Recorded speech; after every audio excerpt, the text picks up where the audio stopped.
So one of the things that I like to tackle most is this idea that there are spiritual contradictions. Because so far I have not actually found any spiritual teachings that contradict each other, even though they might at first seem like they do. It's just, if they seem like they do, it's just because you don't fully understand what they're talking about. And so the one that the supposed contradiction that I've come across most recently is this idea of the Buddhism life is inherently suffering versus the spiritual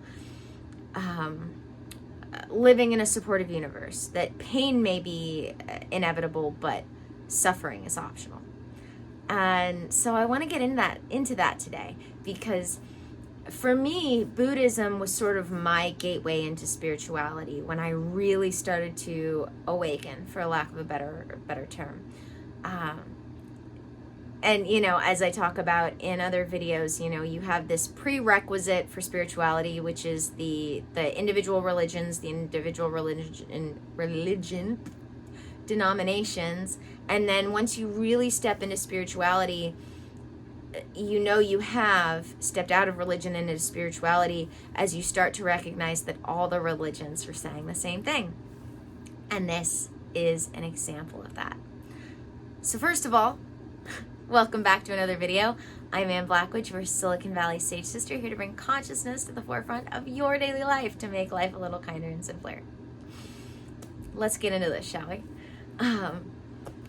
So to better understand this Buddhist philosophy of life is inherently suffering, we have to understand that what they're talking about isn't from the enlightened perspective.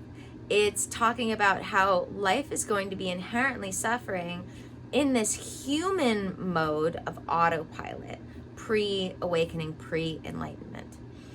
So it doesn't contradict the idea that we live in an inherently supportive universe at all, because that's coming from the perspective of recognizing that you are awakening, you are enlightening, and therefore you're starting to recognize that actually, the pain may be inevitable, but the suffering is optional.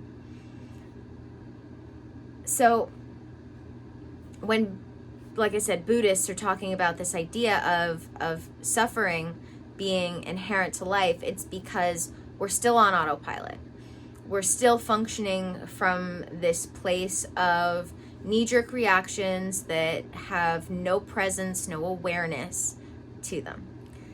And when we can start to be mindful rather than mindful, which is something that my soul brother Kane says all the time, which I absolutely love, this idea that, there's a difference between mindfulness, being aware, awareness, and mindful, being on autopilot, with all those outside noises being allowed inside when they belong outside.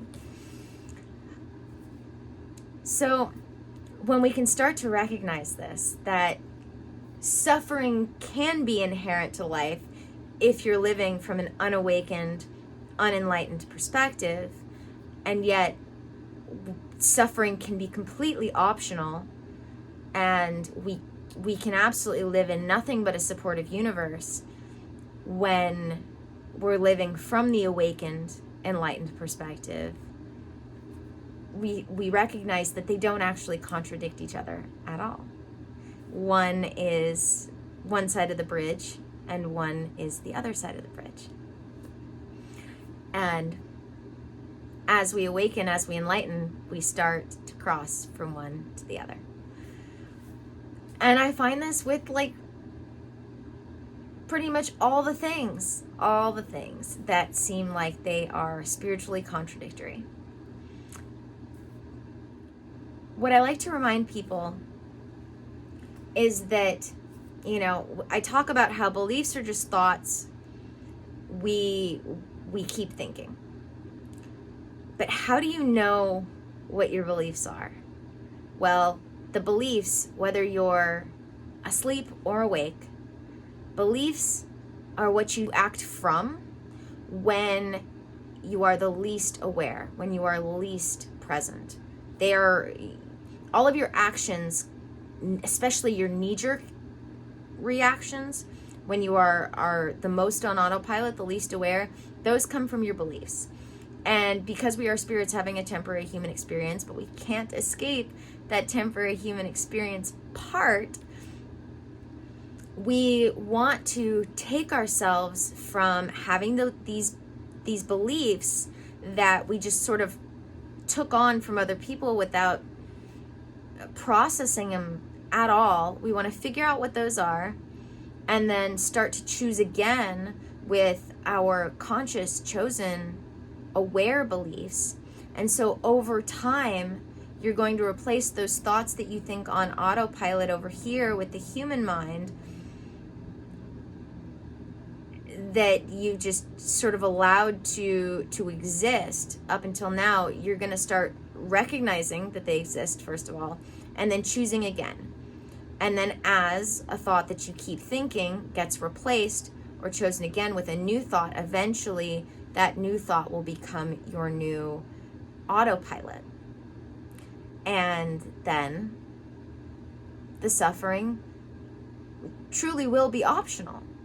Because the more you go from autopilot, I've been taught to suffer, to present moment, choosing again, even though my knee-jerk reaction is still closer to this belief, but I'm choosing again a thought that's closer to this belief, eventually you will get to this point where your new autopilot is the new belief.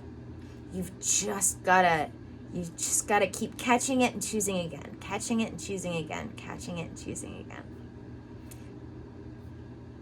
And that's actually, I just did a video for Patreon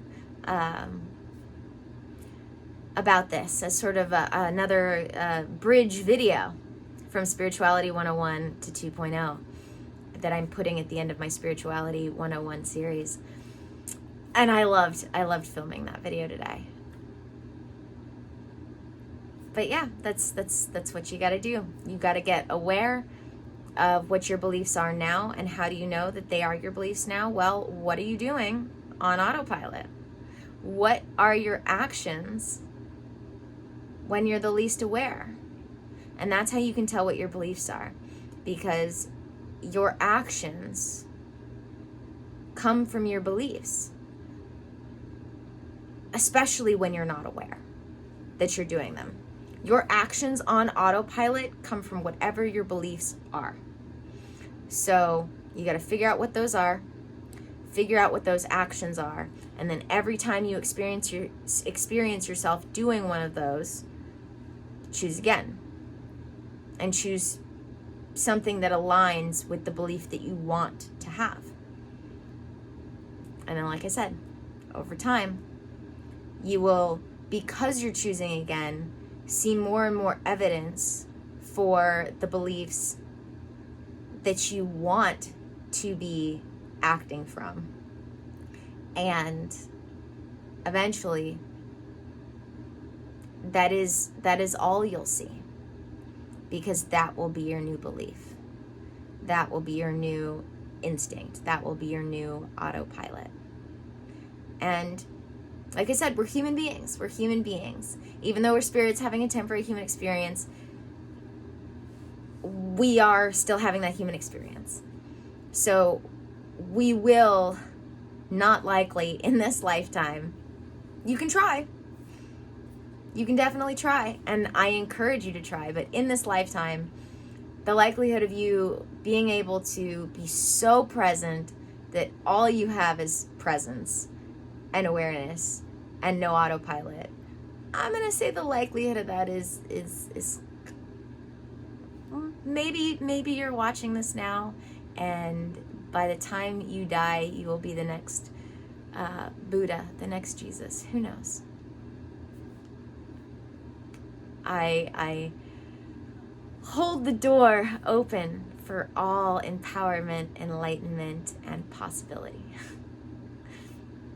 That said, if you're gonna run on any autopilot as a spirit having a temporary human experience, unable to escape that human experience part, You want it to be from the beliefs that you choose and the beliefs that are coming from a place of knowing that you live in a supportive universe, a friendly universe, not a hostile and unfriendly universe. I'm going to go out on a limb and say that is something that you would prefer. We would all prefer, as I say, to have life be a little kinder and simpler. Definitely happier and healthier. So, yeah. All right, guys. Thank you for joining me for another video. Don't forget to subscribe if you haven't already. Don't forget to check out all the links in the description. That includes my Patreon, where if you sign up for the Ascending tier membership on Patreon, which is $23 a month, that gives you like literally all that my Patreon has to offer. I also have the Sanctuary and Enlightening, but the difference between the Ascending and Sanctuary is that it has the Sanctuary awake, not woke content to it as well. And then the Enlightening, the only difference between the Ascending and Enlightening membership is that the Enlightening also has the once a month session with me and access to the Voxer direct messaging in between sessions.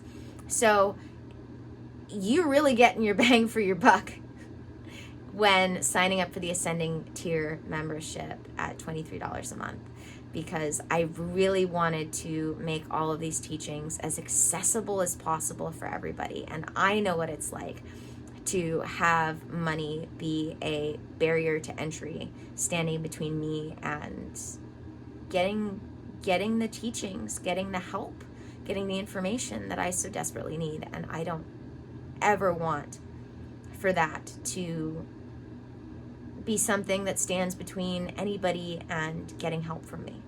So the more I can provide these teachings for as little money as possible, you know, the more I do so. So, you know, if someone can't afford a one-on-one session with me, at least I have Patreon there for such a small amount of money a month that I can offer that. There's also the link to dōTERRA in there if you like living clean, green, and sustainably and want to get all of that synthetic chemical crap out of your house. dōTERRA is your one-stop shop. Like, seriously. They have everything from laundry detergent and dishwasher detergent, soaps, facial lines, supplements, and supplement powders. What else? Everything, literally everything, from chapstick to laundry detergent. If you want to replace the synthetic chemical based crap in your house with plant medicine, dōTERRA is your one-stop shop. So yeah, like I said, don't forget to subscribe if you haven't already, like button stuff, links in the description stuff. There's also plenty more links in the description other than those two I just mentioned, including connecting with me to sign up for one-on-one sessions, mailing list, all sorts of other stuff. And yeah, may the energies you serve you well. And let's keep making our way through. I am, so I know you can too.